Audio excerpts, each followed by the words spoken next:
So, Michael, what do you see for the industry going on for 2023? Uh, Frankly, more chaos. Okay. Actually, I think 2022's in the books. We know what this is going to be like. It's going to be another up year on what was a crazy up 2021, which I think is spectacular. I think we got that ahead of us in 2023, but it's not going to be easy. Not going to actually be particularly fun. Right. But we're locked in this transition where what we've done in the past isn't necessarily going to work for the future. And until we kind of come to grips with that, make peace with that, and as I've said many times, throw away the playbook we've used for the last 50 years and start writing a new playbook, things are going to be chaotic. Because the demand drivers are, in my mind, I don't think you can argue with what's going on with demand. It's real, it's pervasive, and the only thing that's going to kill demand is our ability to service it, which is, by the way, it's already happening. Yeah. What do you think are some of the biggest technologies that are going to blow up in this industry? Oh, and it's and this is core to my thesis. It's because it's a lot of technologies. So and everybody's AI, machine learning. Right. You've got kind of next generation computing coming along. Quantum computing is, it's real. All the wireless stuff. 5G is still in its infancy, and by the time that kind of settles down, 6G, we're going to start moving into 6G. But how all this works is it's a lot of different technologies, but they're combining in ways that are, in many times, we're not guiding them to create new applications, new markets.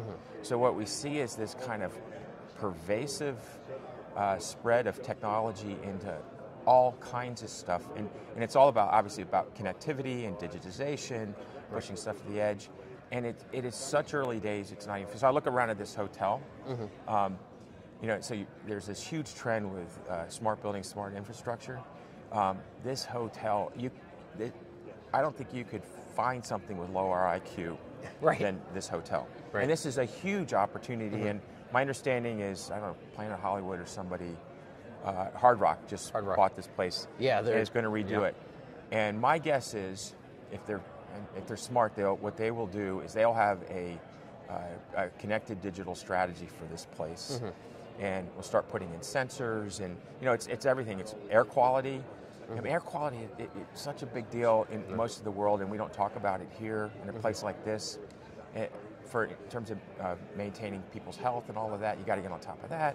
Controlling all these lights, everything needs to be LED, and it needs to have sensors and for occupancy, and then collecting data about how people are using and moving through the property. Right. You just think about that and multiply it over all the hotels, all the commercial real estate spaces, people's homes, et cetera, et cetera. How can you possibly think this thing's not up and to the right? Yeah. Right? I agree. I agree. Yeah. That's what I'm sticking with. Okay. Yeah. So, what do you think? Where do you see the supply chain going? Right. What do you see with how are we going to combat some of the shortages? Well, so and this has been a kind of a favorite theme of mine for a while. So we are, as an industry, electronic component industry. We are the enablers of all this wonderful technology that's transformative, and it's allowing increases in productivity and all the rest of it. But we're not a very good user of it. We're not a very good user of our own data sets. And so consequently, what's happened is I don't think we're fully in tune with what's going on with the supply chain that in some cases we're a part of, in some cases we are, right? Right. And so we're still continuing to, as I said a bit earlier, looking at this as if this is a cycle we've been through before. We know what's going on because we've done this before, and so we're going to pull that playbook out, and it says, okay, here's what we do. We're going to wait till the last minute. We're going to add a little incremental capacity. Right. So we'll add 5 or 10%, and then that's going to crash pricing for a little bit, and then that'll get soaked up slowly by demand, and then pricing will start to firm up, and we'll create another little mini allocation sequence, rinse and repeat. That's not what's going on this time around, in my opinion. So what the supply chain needs to do is buy into the fact that this demand is strong and pervasive, and start planning. If you're building a new fab, a new warehouse or whatever, I think you can't size it for 3 years from now or 5 years from now. I think you need to have an opinion about what 10 years from now looks like, size it for that, and then expect that probably 5 years from now you'll outgrow it. Right. So look further into the future. Yeah. That people and if we start operating that way, that's going to ease up all the supply constraints, and things are going to really start to surge. Do you think we do that in general? Like we talked about this hotel, right? And getting smarter. Do you think they're not looking even that further out, like 10 years or 15 years out from where it would be? Or you think they're looking at, they're going to build that new, Hard Rock? They're only maybe looking at maybe 2-3 years of the technology that needs to be in it? Probably. And, and it's hard because the technology is evolving so quickly. Right. So you can, when you start this planning project and you're speccing everything, 2 years from now, the best tech set for this may look completely different. Right. So you got to be flexible, you got to be open.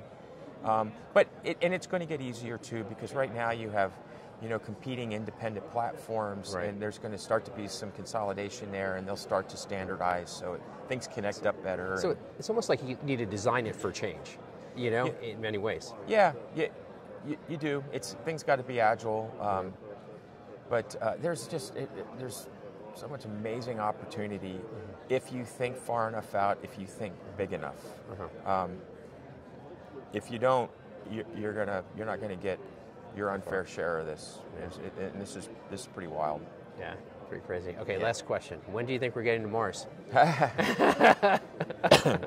I still haven't answered for myself the question of why the hell anybody would want to go to Mars. That is a good question. Yeah, I mean, space is deadly, right? Yeah, there's no room. It's not designed for human beings. Right? So, I think we have the technology today, and if you can do it, somebody will do it, and so I think so short answer to the question is, if I had to make a bet, being here in Las Vegas, I would say we've got people on Mars by 2026 maybe. Okay. But again, who in their right mind wants to sign up for that? I mean, some thrill seekers say you did it, but so you get there, what do you do? Yeah, I don't know. Yeah, I mean it's there's not much. Look at rocks. I don't know. So and it's on the whole space thing. The thing that's really amazing about space is the commercial aspects of it, in terms of the amount of fresh water that's up there, and God knows we need more of that. The amount of rare earth minerals that are up there that are within reach, right? That we can mine on asteroids and things. I think the economics of space are crazy compelling, and so the big independent companies, the Blue Origins, SpaceX, etc. That's what they're doing, is building the infrastructure to get all of this stuff off planet, all the infrastructure that we need off planet to start developing some of these opportunities. I think that's really compelling. It's really exciting. It's obviously a great driver for our industry. And then the other piece of this that I love up in space is this low Earth orbit network that's being built. SpaceX in particular is building it, and I think that transforms life on Earth. I mean, imagine every one of the 7.5 billion people on the planet that has low latency, high-speed internet connection, and that instantly brings you into the first world, right? Absolutely. Creates opportunities, information exchange. I think that's hugely transformative, and I'm hoping that it starts to break down some of these barriers and some of the things I talked about yesterday in terms of these trends towards nationalism and away from globe.